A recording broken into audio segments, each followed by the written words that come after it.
탐사계획 일사천리 2부 시작하겠습니다. 전라북도 인구 180만 명 선이 붕괴됐습니다. 시급히 대책을 마련해야 한다는 목소리가 높은데요. 특히 도내 인구 유입 정책 중 하나인 귀농귀촌 정책이 별 효과를 거두지 못한다는 지적이 제기되고 있습니다. 먼저 영상부터 보고 오겠습니다.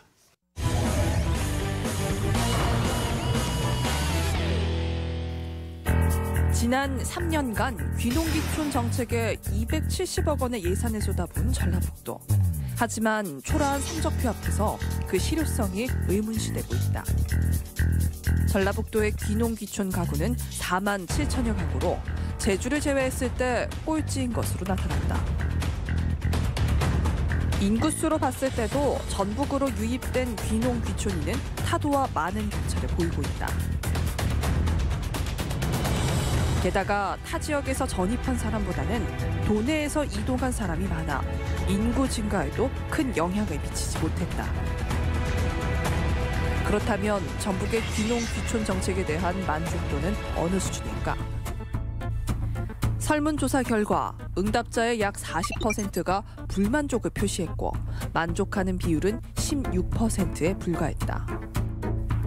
응답자들은 가장 큰 문제점으로 귀농귀촌인에게 꼭 필요한 정책이 없음을 지적했고 지원 절차나 서비스의 개선을 요구하는 목소리도 높았다.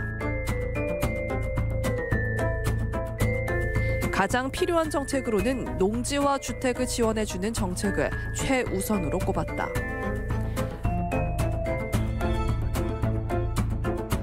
귀농귀촌 문제 중 하나로 꼽히는 원주민 간의 갈등. 이에 대해서 응답자 4명 중 1명이 갈등이 있었다고 대답했다. 실효성 있는 귀농귀촌을 위해서는 어떤 점들이 개선돼야 할까? 이슈인사이드에서 이야기를 나눠본다. 네, 오늘 함께할 분들을 소개하겠습니다. 양성빈 지방의정활동연구소장 김영호 변호사님 나오셨습니다. 안녕하십니까? 네, 안녕하세요. 네, 반갑습니다. 자, 앞서 설문조사에서도 나왔는데요. 지난 3년간 귀농귀촌 가구나 인원이 제주를 제외하고 전북이 가장 적은 걸로 나왔습니다.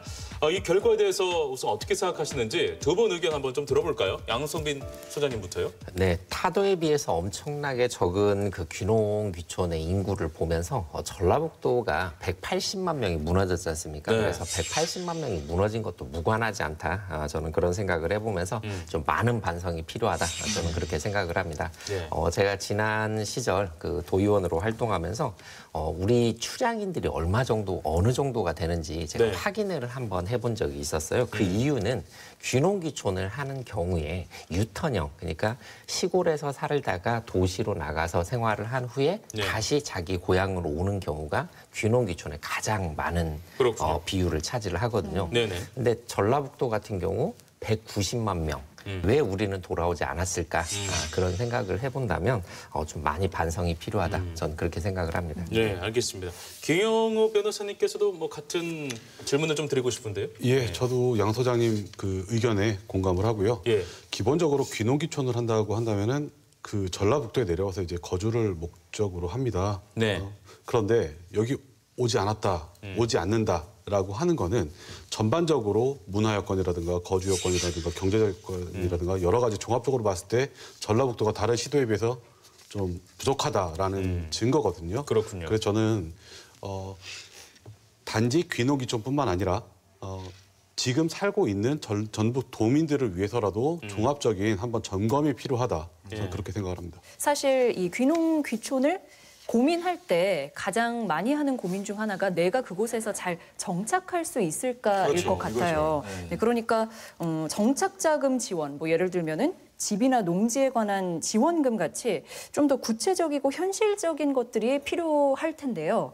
그렇다면 귀농귀촌인들에게 정착자금 지원을 어떤 식으로 하는 게 가장 효과적일 것이라고 보시는지 그 방법에 대해서. 네, 궁금합니다. 네, 뭐 귀농을 결정을 하게 되면 교육을 받게 돼 있어요. 그래서 교육을 어느 정도 이수를 하고 그런 과정들이 있어야 또 지원해주는 그런 프로그램들이 있거든요. 네. 하지만 그 교육을 받는다고 해서 현실하고는 굉장히 괴리감들이 분명히 있는 거거든요. 그래서 저는 좀 미리 살아보고 여기에 내가 정착을 해서 내가 여기에 이분들하고 같이 공동체 생활을 이어나갈 수 있을 것인가에 대한 그런 고민들이 좀 더 필요하다. 그래서 프로그램 중에 그런 프로그램들이 하나쯤은 더 있은 후에 그걸 이수를 했을 때 정착 자금을 지원을 하고 하는 방법이 맞겠다라는 그런 생각을 좀 해봤어요. 그래서 네. 저희 지역에 뭐 개인이시긴 한데 장수 한 달 살이 그런 프로그램을 운영하고 계신 분이 계세요. 그래서 네. 자기가 아는 지인분들, 그분도 귀농하신 분이지만 자기가 아는 한도 내에서 자기가 아시는 분들을 초대를 해서 장수해서 같이 한 달을 사는 거예요. 그래서 예. 그 프로그램을 보면 굉장히 다양합니다. 그래서 그래요? 타 농장을 견학을 한다든지 동네 어르신들과 철렵이라고 혹시 들어보셨는지 모르겠어요. 냇가에서 물고기를 잡는 그런 이 어렸을 적에 그런 놀이문화 그런 것들을 같이 하면서 지역의 어르신들과 같이 유대감을 만들어내는 거죠. 그래서 우리 지역에서 한 달을 살아보고 정말 이 어른들하고 이 공동체에 내가 같이 좀 융화될 수 있겠다. 그러면 그 이후에 네. 귀농을 결정을 하고 정착을 해서 한다면 정착 지원금을 그때 주는 방법. 근데 정착 지원금을 그냥 프로그램만 지금 현재 프로그램만 이수하고 만약에 줘버리면 또 우리가 흔히 먹튀라고 그러죠. 그럴 수 있죠. 네. 이것만을 노리고 또 오시는 분들도 상당수 있어서 선의의 피해자들이 많이 생겨납니다. 그래서 예. 이런 부분들 좀 고민 필요하다. 저는 예. 그렇게 생각을 합니다. 알겠습니다. 예, 저도 그 양 소장님 의견에 매우 공감을 하고요. 기본적으로 지금 같은 시스템화에서는 대부분 그냥 먼저 이주를 해옵니다. 그리고 이제 시작을 하거든요. 저는 이거에 대해서 좀 지양을 해야 된다라고 생각을 합니다. 왜냐하면은 기존에 생활하던 곳과 완전히 다른 곳으로 이주를 합니다. 뭐 차라리 내 어렸을 때 태어난 고향이라면 그나마 좀 낫겠지만은 생경한 곳이라면은 미리 사실은 사전 준비를 되게 철저히 해야 된다라고 저는 보거든요. 각 지자체에서는 그거에 대해서 저는 수요 예측을 좀 해야 된다라고 생각을 합니다. 이분들이 잘 적응할 수 있는지 자신감이 생겼을 때 오시게 하고 그리고 나서 물론 이제 정착하실 분들이 현금 지원을 아마 원할 겁니다. 하지만 현금 지원을 많이 하게 되면은 기존에 살고 있던 주민들하고의 또 역차별 문제도 있을 수 있거든요. 예. 그래서 저는 현금 지원보다는 좀 간접 지원 형태로 농지를 갖다가 처음에 농지를 구매하는 것도 상당한 비용이 들어갑니다. 그렇죠. 이거를 직접 구매하는 자금을 갖다 지원한다기보다는 예를 들어서 농어촌 공사를 통해서 좀 쉽게 임대를 받고 또는 임대료를 갖다 일부 지원을 한다든가 네. 아니면은 구입 자금에 대해서도 일정 부분 본인 부담이 있으면은 나머지 자금을 갖다가 저리로 상대적으로 저리로 좀 대출해 준다든가 집 같은 문제도 집을 갖다가 기존에 있던 주택, 기존에 빈집들이 참 많거든요. 농촌에 네네. 가면은 이런 걸 갖다가 좀 싸게 연결을 해준다든가 수리비를 갖다가 좀 간접적으로 자부담금 몇 프로, 뭐 보조금 몇 프로 이런 식으로 지원해주는 방식이 좀 필요하지 않을까 네네. 이렇게 생각을 합니다. 네네, 알겠습니다. 네, 뭐 좀 긴 호흡의 체험 프로그램 그리고 뭐 간접적인 지원까지 말씀해 주셨는데 실제로 이 귀농인들이 처음에 집을 얻는 것 자체가 쉽지 않다고 하더라고요. 그래서 지금 한 분의 이야기가 준비되어 있거든요. 한번 들어볼까요? 정말 귀농을 하고 싶은 열의가 있는 청년들이 와서 교육을 받고 이제 여기에 되게 지역에 되게 애정까지 가졌는데 집을 구하는 과정에서 이게 너무 이제 안 풀리고 어렵다 보니까 그 과정에 다시 돌아가는 청년들도 되게 많았거든요. 그러니까 귀농인의 집 자체도 되게 적은데 군에서 1,000만 원 정도를 들여가지고 집을 고쳐서 이제 5년간 살 수 있게 해주는 사업이 있는데 그 사업으로 고쳐서 살 수 있는 집이 있는지를 저희가 되게 많이 돌아다녔어요. 근데 비어있다는 집들을 사람들한테 되게 수소문을 해갖고 10집 정도를 다니면 이게 이제 지원 사업 안에서 붙일 수 있는 집이 한두 군데도 안 돼요. 왜냐면 일단은 그 건축물 그 당시에는 건축물 대장이 일단 있어야 되는데 옛날 시골집들이 건축물 대장이 있는 경우가 정말 많이 없었거든요. 그러면 이제 또 이건 대상 그 집이 안 되는 거예요. 그리고 이제 뭐 여러 가지 더 그렇게 서류적으로 깔끔하게 정리된 집이 일단 10집에서 한 2집 정도가 남으면 이제 이 2집 안에서는 또 이제 그 주인이 이제 여러 가지를 보는 거죠. 근데 특히나 이제 혼자 온 청년이라고 하면 집주인분이 별로 달가워하시지 않는 경우도 있었고 이게 그냥 단순히 각 지역에 비어있는 빈집만을 고쳐서 그냥 청년 보고 들어가 살아라 이렇게 하는 형태에는 조금 이렇게 효과가 좀 적다라는 생각이 많이 들고 네, 저는 아까 그 영상에도 나왔는데 타 지역 그 유입 현황이 잠깐 나오지 않았습니까? 이제 이걸 보고 타 지역에서 우리 지역으로 귀농 귀촌한 사람이 절반도 안 된다. 이거는 좀 심각한 것 같아요, 문제가. 두 분은 어떻게 보시는지 한번 의견 묻고 싶어요. 네. 이 귀농 귀촌을 하신 분들이 생각 외로 또 경제 활동에 대한 그런 고민들이 상당히 굉장히 크거든요.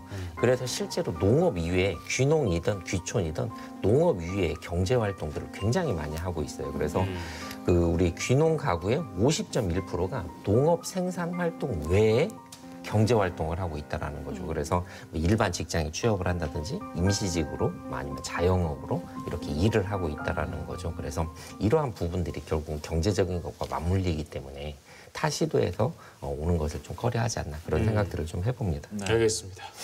예, 마찬가지입니다. 저도 기본적으로 일자리가 좀 많이 있다면은 쉽겠죠. 서울에 살던 분이 전라북도로 내려 산다고 했을 때 전라북도도 전주나 군산이나 익산 같은 그래도 좀 상대적으로 큰 도시가 아니라 군 단위, 면 단위, 그중에서 면 단위나 읍 단위에서 살려면은 거기서 뭔가 당장 수입을 얻고 뭐 생활을 해야 되거든요. 그래야겠죠. 하지만 그 수입을 얻을 수 있는 기회가 예. 상대적으로 많이 감소가 되기 때문에 네네. 저는 이 부분이 가장 큰 문제점이라고 봅니다.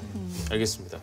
그 이제 이방인이 전혀 이제 모르는 그런 곳으로 귀농 귀촌을 했을 경우에 관이 아닌 이 민간에서 이들에게 좀 뭐 길라잡이 역할을 해주면 참 좋겠다는 생각을 해봅니다. 그러면 그 동네 안에서의 어떤 유대감도 형성이 되고 조금 더 정착하는 데 도움이 되지 않을까 하는데 진안군이 전국 최초로 도입한 마을 간사 제도도 당시에 눈길을 좀 모으지 않았습니까?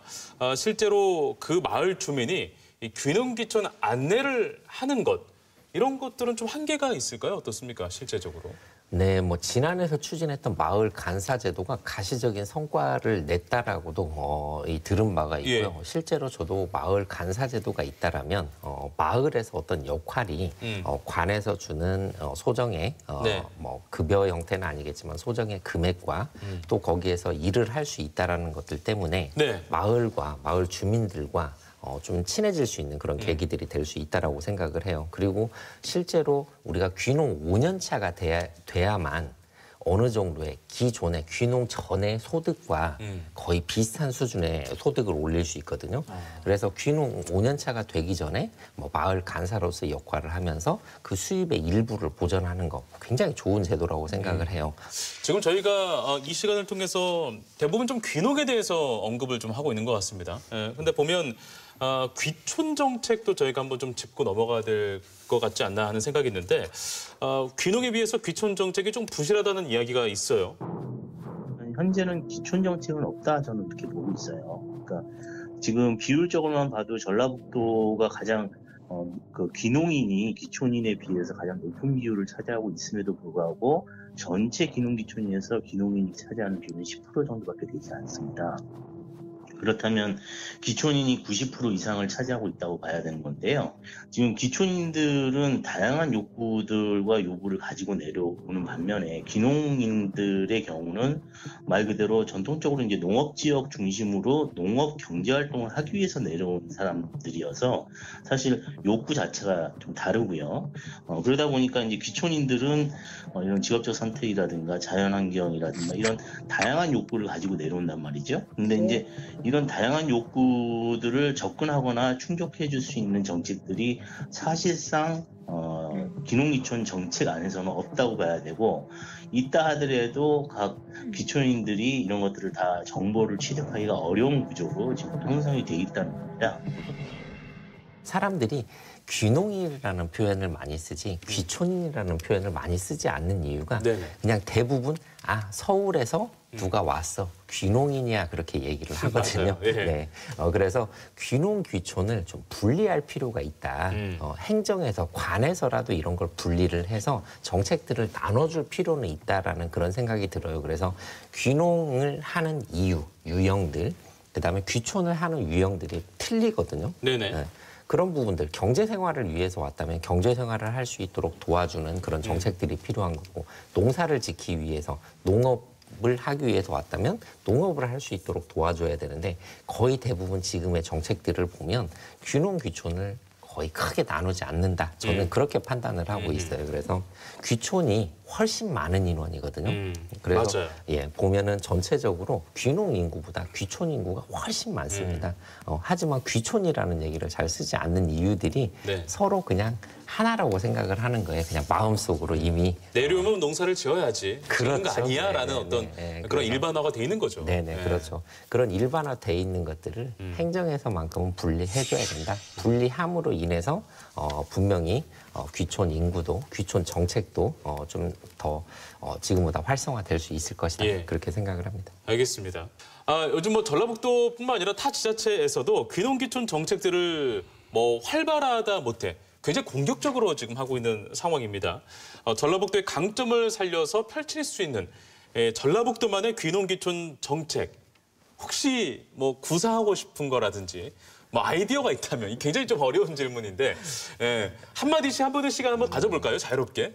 좀 정책을 분리해야 된다. 귀농과 귀촌 정책을 분리해야 되는 거 하나. 그다음에 우리가 마을 간사제도처럼 지역에 와서 5년간 소득이 나타나지 않을 때 소득이 기존의 소득을 따라가지 못할 때 뭔가 네. 일자리를 제공한다라는 거. 네네. 그다음에 우리가 그냥 교육 프로그램 정도 우리가 머리로 배우는 것과 실제 몸으로 익히는 건 굉장히 차이가 있잖아요. 그래서 네네. 우리 전라북도 한 달 살이 그런 프로그램들을 좀 대대적으로 홍보를 해서 실제로 한 달 살 수 있는 그런 집을 마련을 한다든지 그래서 좀 자유롭게 편하게 와서 살아보고 결정할 수 있도록 하는 그런 프로그램들이 좀 전라북도의 귀농귀촌에 좀 도움이 되지 않을까 저는 그렇게 생각을 해봅니다.